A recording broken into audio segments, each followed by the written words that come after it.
Assalamualaikum warahmatullahi wabarakatuh. Alhamdulillahilladzi an'ama alaina binikmatil iman wal islam. Asyhadu an la ilaha illallah wahdahu la syarikalah wa asyhadu anna Muhammadan abduhu wa rasuluh. Amma ba'du. Jemaah dan pemirsa yang dimuliakan oleh Allah Subhanahu wa taala, dengan tulus puji dan syukur mari kita panjatkan kehadirat Allah Subhanahu wa taala, karena dengan berbagai nikmat yang Allah berikan kepada kita yang sangat banyak, tak mungkin kita dapat menghitung sampai kapanpun dan dengan alat apapun. Nikmat yang terbesar yang Allah berikan kepada kita adalah iman. Karena iman, kata Rasul, harganya lebih mahal dari dunia seisinya. Dalam pengertian, tidak ada artinya hidup di muka bumi ini kalau tidak ada iman.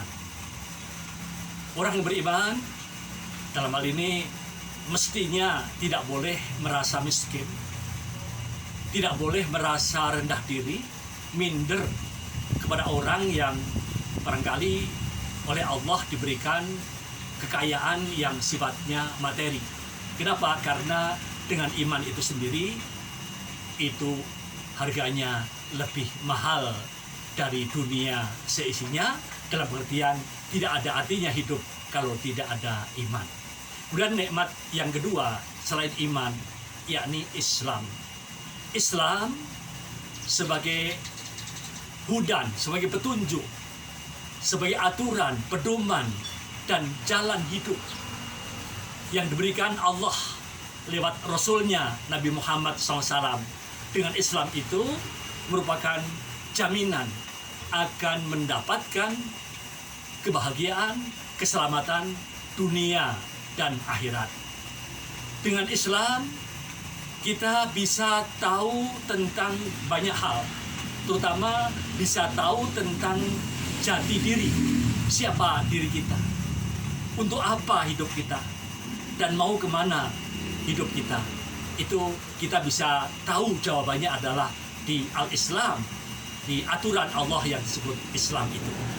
Kemudian juga dengan Islam kita bisa tahu hal-hal barangkali yang gaib sekalipun, bahkan terutama tadi adalah yang maha gaib, yaitu Allah Subhanahu wa taala. Kita dengan Islam kita tahu siapa Allah Subhanahu wa taala. Dengan Islam kita tahu tentang gaib yang lain. Kita bisa yakin tahu tentang apa itu surga, apa itu neraka, apa itu jin, apa itu setan. Bahkan termasuk yang dikatakan gaib itu masa depan. Masa depan itu gaib. Dunia dan akhirat. Nah, kita bisa pede, percaya diri. Kita bisa optimis tentang masa depan itu, dunia dan akhirat itu karena dengan Islam. Nah, oleh karena itu kita bersyukur di samping iman dan Islam. Nah, Islam itu hendaknya di samping diyakini, hendaknya kita harus tingkatkan bagaimana pemahamannya tentang Islam, pendalamannya, kemudian dilakukan sehingga sebagai janji Allah maupun Rasul kita akan hidup bahagia dunia dan akhirat. Kemudian nikmat ketiga yang juga harus disyukuri adalah tentang sehat.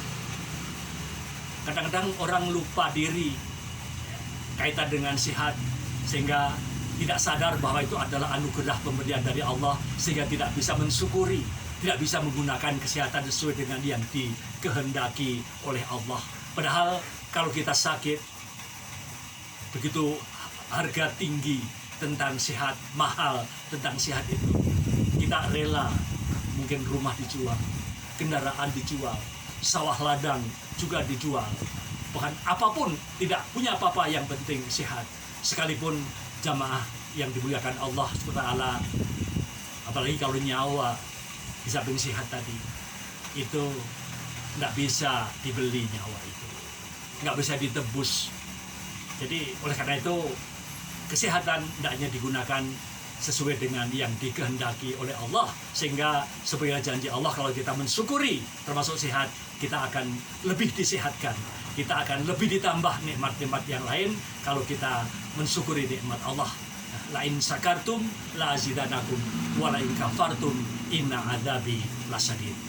Jamaah yang mulia, yang dimuliakan oleh Allah Subhanahu wa taala, yang akan saya bahas pada kesempatan saat ini adalah tentang ciri-ciri orang yang beriman, atau bahkan ciri iman yang benar. Iman yang kita miliki, yang berupa anugerah dari Allah, itu hendaknya dipelihara dan ditingkatkan. Karena Rasul mengatakan al-imanu yazidu wa yanqusu. Iman itu kadang-kadang bertambah, kadang-kadang berkurang. Bahkan kalau tidak waspada, tidak diperhatikan, bisa hilang sama sekali. Jadi yazidu wa yanqusu. Oleh karena itu bagaimana supaya iman kita yazid, bertambah, tidak yanqusu, tidak turun? Maka hendaknya kita upayakan untuk lebih banyak juga mendalami, menambah ilmu tentang al-Islam, kemudian juga mengamalkan al-Islam, apa yang diberitakan oleh Allah dan Rasul. Insya Allah dengan menambah ilmu dan mengamalkan berbagai perintah itu, iman kita akan bertambah. Nah, kemudian perlu disadari juga bahwa iman itu pasti akan diuji oleh Allah Subhanahu wa taala. Apalagi untuk menentukan iman yang kuat, iman yang benar, itu pasti akan diuji oleh Allah terlebih dulu.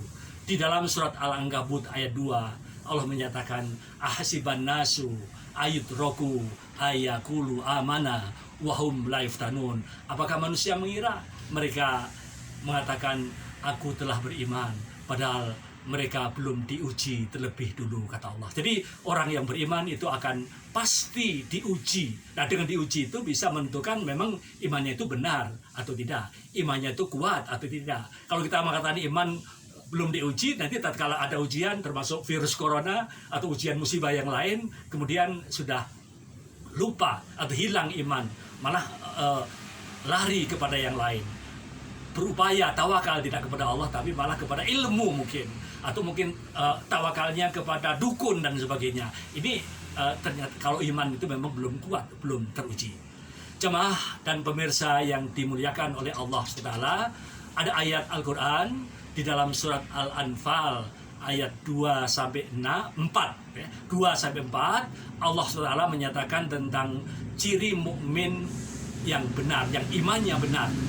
Allah menyatakan a'udzubillahi minasyaitonirrajim, innamal mu'minuna alladzina idza dzukirallahu wajilat qulubuhum wa idza tuliyat 'alaihim ayatuhu zadatuhum imana wa 'ala rabbihim yatawakkalun alladzina yuqimunas sholata wa mimma razaqnahum yunfikun ulaika humul mu'minuna haqqan lahum darajatun 'inda rabbihim wa maghfiratun wa rizqun karim. Jemaah yang mulia, dari ayat tadi ada 5 ciri orang yang imannya benar atau mukmin yang benar imannya. Apa itu? Yang pertama, orang yang imannya benar itu alladzina idza dzukirallahu wajilat qulubuhum. Apabila disebut asma Allah, bergetar hatinya. Apa artinya? Orang yang imannya benar itu apabila disebut asma Allah, entah mungkin dalam hari-hari Allah ada orang yang menyebut asma Allah, atau mungkin azan, atau mungkin ungkapan-ungkapan yang menunjukkan Allah, dia akan bergetar hatinya. Artinya ada kontak. Orang yang beriman itu selalu zikrullah gitu. Selalu zikrullah. Disebut asma Allah kemudian dia bergetar. Dia akan sadar sebagai hamba terhadap Allah. Dia sadar akan Allah yang menciptakan kita. Dia sadar akan kewajiban. Dia sadar akan tentang kekuasaan Allah SWT. Itu kalau disebut asma Allah bergetar dalam hati. Oleh karena itu iman itu bisa diibaratkan. Kalau sebuah kendaraan, mobil itu ada aki. Nah, iman itu dalam kehidupan diri kita ibarat aki itu. Dan hati kita itu ibarat aki. Jadi kalau akinya itu baru, bagus, itu begitu di starter, dia langsung hidup. Kemudian bisa untuk bergerak. Itu kalau kalau mobil yang akinya bagus, ya, di starter hidup. Nah, orang yang imannya kuat seperti itu. Kalau di starter iman itu, contoh misalnya ajakan sholat, ajakan haji, ajakan saum, ajakan berbuat baik, itu starter. Hayya 'alas sholat, mari kita sholat. Allah memanggil untuk sholat. Hayya 'alal falah, hendaknya mencari kemenangan. Itu dia cepat, termasuk walaupun dingin, pagi-pagi sedang tidur, ada starter, azan, ada panggilan azan, dia cepat selimut lepas, kemudian ambil air wudhu untuk melaksanakan sholat subuh dan sebagainya. Itu termasuk sholat 5 waktu yang lain. Jadi itu starter, ada azan, kemudian siap. Haji, udah waktu haji, ada panggilan haji, kemudian harta sudah sampai kepada nisab yang harus menunaikan ibadah haji, walaupun kadang-kadang pas-pasan, dia siap untuk menunaikan ibadah haji. Kemudian saum, panggilan saum, dia siap. Kemudian zakat dan jihad dan sebagainya. Ada orang yang meminta dan pasien, itu adalah starter, dia siap. Nah, jadi itu apabila disebut asma Allah bergetar hati.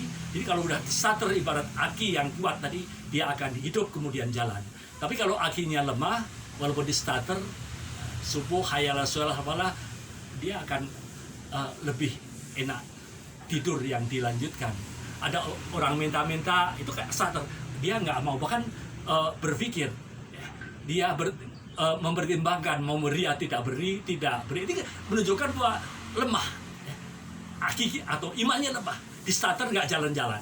Nah, jadi oleh karena itu yang pertama tadi, orang yang imannya benar itu apabila disebut asma Allah bergetar hatinya, artinya dia selalu ingat zikrullah dan siap melakukan berbagai perintah dan siap untuk menjauhi larangan. Dia tidak berat untuk melakukan perintah dan dia tidak berat untuk meninggalkan larangan. Itu yang pertama, ciri mukmin yang benar. Yang kedua, wa idza tuliyat alaihim ayatuhu zadatsum imana. Apabila dibacakan ayat-ayatnya, ayat Allah akan bertambah imannya. Itu orang yang imannya benar. Ayat Allah apa? Qauliyah, Al-Quran. Kalau dibaca Al-Quran, dia akan mendengarkan, akan memperhatikan, akan mentafakuri. Ya. Karena orang yang imannya benar itu apabila dibacakan ayat-ayatnya akan bertambah iman. Oleh karena itu di sini pentingnya kita hendaknya suka mendengar atau membaca Al-Quran. Karena dengan membaca Al-Quran itu dia akan tambah imannya. Nah, kemudian ayat yang kedua, kalau ayat pertama itu adalah qauliyah, yang kedua adalah kauniyah, alam. Itu adalah ayat Allah. Ya, contoh misalnya alam semesta. Matahari terbit pagi-pagi, terbenam sore hari, langit yang tanpa tiang, bumi yang terhampar bisa banyak manfaatnya. Itu adalah ayat Allah, sehingga mestinya akan tambah imannya. Kemudian ada ujian atau cobaan, ada banjir, ada gempa bumi, ada kemudian termasuk virus corona, sakit, meninggal orang lain. Itu juga mestinya itu harus akan menjadikan imannya tambah, karena ayat-ayat Allah yang dibacakan. Bahkan ada seorang sufi begitu senang apabila ayat Al-Quran dibaca, atau dia senang membaca Al-Quran itu yang akan menambah iman itu. Apa kata orang sufi? Apabila aku ingin bicara kepada Allah, katanya, maka aku sholat.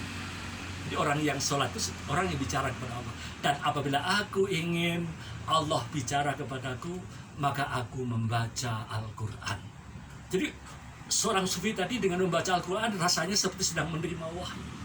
Nah, itu yang akan menambah iman. Jadi oleh karena itu tadi ciri yang kedua, wa idza tuliyat alaihim ayatuhu zadatsum imana. Apabila dibacakan ayat-ayatnya akan bertambah iman. Jadi senang tentu membaca ayat Al-Quran.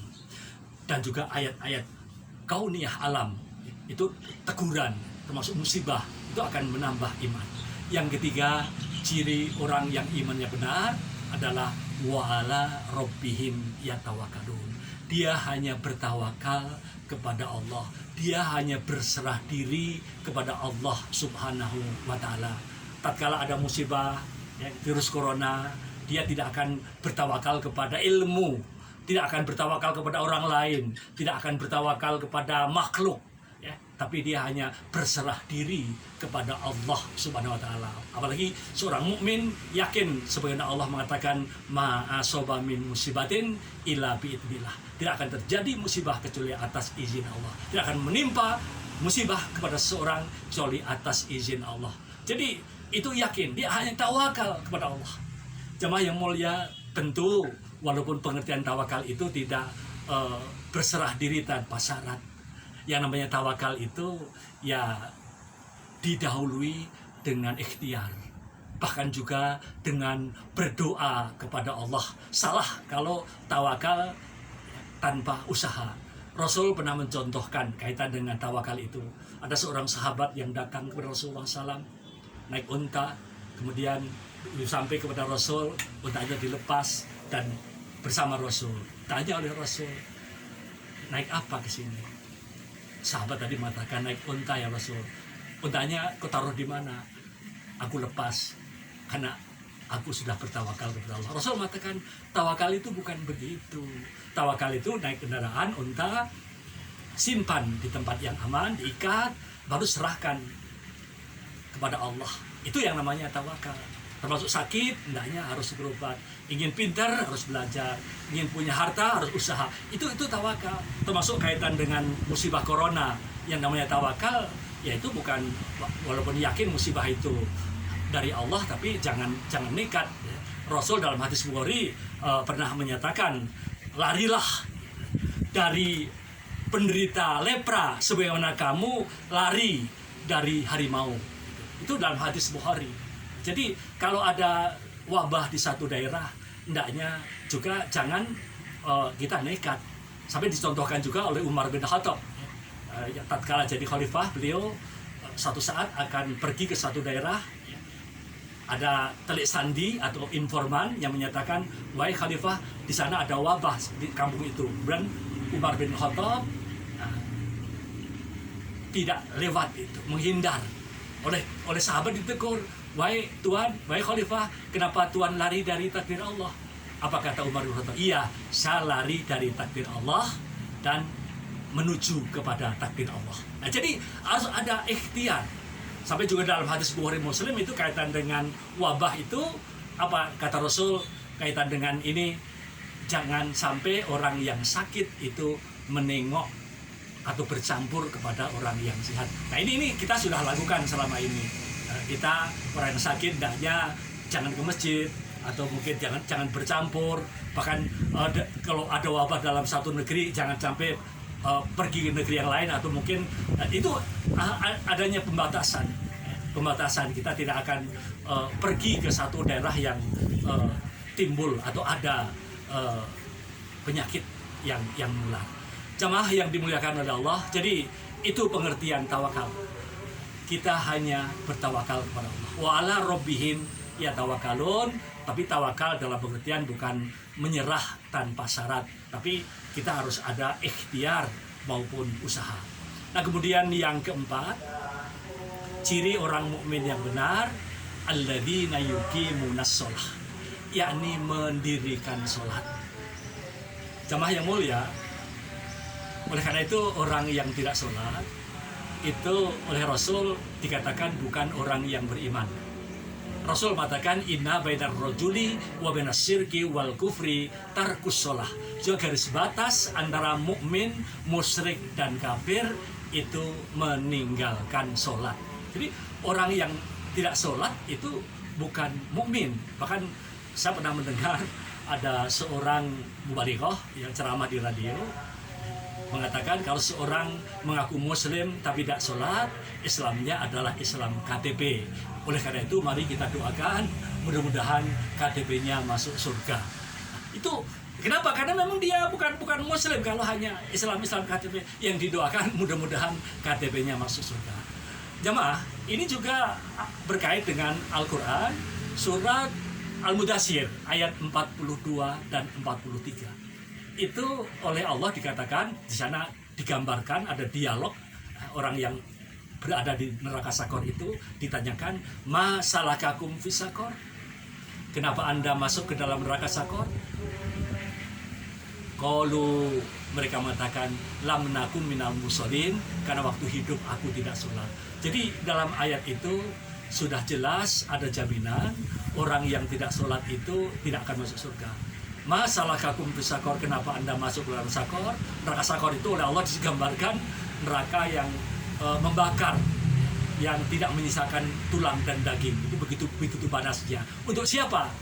Yakni orang yang tidak sholat. Masalah kakum fis sakor, kenapa Anda masuk ke dalam Sakor?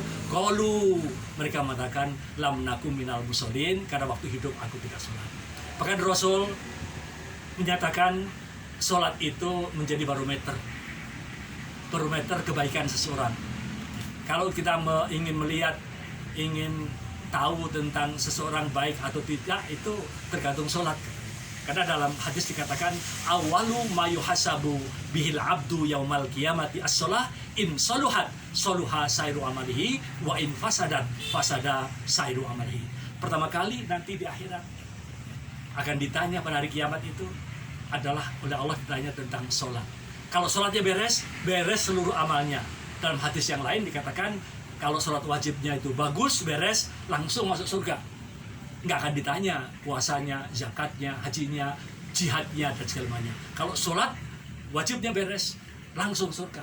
Kalau sholat wajibnya kurang, baru Allah akan menyuruh kepada malaikat, coba lihat sholat sunatnya. Kalau sholat sunatnya ada, melengkapi, menutupi, menyempurnakan surga. Kalau sholat sunatnya kurang, baru lihat puasanya, zakatnya, hajinya, dan sebagainya. Tapi wa'in fasada sadu amali. Kalau rusak sholatnya, artinya apalagi tidak sholat, rusak seluruh amalnya. Jemaah, ini juga bisa kita lihat dalam kehidupan untuk melihat, menentukan seseorang baik dan tidak, itu menurut hadis tadi, ya, bisa dilihat sholatnya. Jangan percaya, sekarang itu susah cari orang jujur. Sekarang ini susah cari orang jujur. Nah, untuk menentukan atau mencari orang jujur itu sebenarnya lihat sholatnya. Kalau sholatnya benar, sholatnya dilakukan dengan sempurna, jaminan orang tersebut akan baik. Karena apa? Dalam Al-Quran dikatakan dalam surat Al-Ankabut itu, innas sholata tanha anil fahsya'i wal munkar. Ya, sholat itu akan dapat mencegah dari perbuatan keji dan mungkar. Jadi akan mengubah perilaku. Sholat itu akan menjadi orang tersebut baik. Nah, makanya tadi menjadi barometer, menjadi penentu. Bahkan terakhir kaitan dengan sholat itu, kalau orang hidupnya tidak sholat sampai dipanggil oleh Allah Subhanahu wa Ta'ala, maka hidup yang sebentar, sekali, tidak lama, tidak ada ulangan, itu hakikatnya hidupnya gagal dunia dan akhirat. Jadi ya insya Allah perilakunya tidak akan benar, amalnya tidak akan diterima, dia akan masuk neraka. Itulah yang namanya gagal. Hidup yang sekali sebentar itu gagal kalau sampai dipanggil oleh Allah dalam keadaan tidak sholat. Oleh karena itu di sini pentingnya kita hendaknya mendirikan sholat. Jangan sampai diri kita, keluarga, ya, ada yang tarik sholat. Yang terakhir, ciri orang yang imannya benar, mukmin yang benar itu, yakni wa mimma rozaqnahum yunfikun, yakni orang yang suka memberikan sebagian harta yang Allah berikan untuk diinfakkan. Dalam arti kalau harta sudah sampai kepada nisab, hendaknya keluarkan zakat, atau mungkin ada infak sedekah, atau dengan bahasa lain, orang yang imannya benar, mukmin yang benar itu dia orang yang dermawan, orang yang suka memberi. Termasuk dalam surat Al-Baqarah ayat 177, Allah menyatakan orang yang imannya benar itu wa atal mala ala hubbihi dzawil qurba wal yatama wal masakina wabnas sabili wasailina wa fi riqab. Itu orang yang gemar, suka memberikan harta yang dicintai. Wa atal mala ala hubbihi dzawil qurba, kepada kerabat. Jadi pertama kerabat itu tidak nepotisme. Kalau memberi kepada kerabat, apalagi kerabat yang miskin, kerabat yang yatim, segala macam. Jadi memberi harta yang dicintai itu pertama kepada dzawil qurba. Wa tal mala ala hubbi dzawil qurba. Nah, kemudian baru wal yatama, yatim. Yatim itu sudah kerabat. wal yatama. Apalagi kalau kerabat yang tadi. Wal masakin. Lalu yang ketiga orang-orang miskin. Jadi kerabat, yatim, miskin. Wa ibnasabil, ibnu sabil, orang berjalanan. Wasailin, orang yang minta-minta. Wa fi riqab, dan hamba saya. Jadi orang yang imannya benar itu dia dermawan, suka memberi. Termasuk di dalam surat Al-Imran 133 itu orang-orang yang takwa, orang yang taat kepada Allah. Alladzina yunfikuna fis-sarra wa dharra. Itu orang suka memberikan hartanya dalam keadaan lapang, dalam keadaan sempit, dalam keadaan kaya, dalam keadaan miskin, dalam keadaan berkecukupan, dalam keadaan pas-pasan. Dia adalah suka memberi. Nah, jadi wa mimma razaqnahum yunfikun. Nah, jamaah yang dimuliakan Allah SWT, itu 5 ciri orang yang imannya benar. Yang pertama, sekali lagi, apabila disebut asma Allah, bergetar hatinya, siap untuk melakukan berbagai perintah dan menjauhi larangan. Kemudian wa idza tuliyat alaihim ayatuhu zadat sudah. Imana apabila dibacakan ayatnya bertambah iman, ayat qauliyah maupun qoniyah.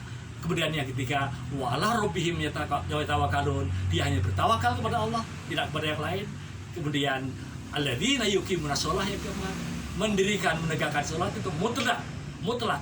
Tidak dikatakan mukmin benar, bahkan tidak dikatakan mukmin kalau tidak mendirikan sholat. Dan sholat itu menjadi barometer kebaikan seseorang. Dan yang kelima, wa mimma razaqnahum yunfikun, dia adalah orang yang dermawan, yang suka memberikan harta yang Allah berikan, diinfakkan kepada yang semestinya, apa itu kepada mustahik zakat atau infak sedekah atau memberi yang lain, sebagaimana tadi telah saya kemukakan.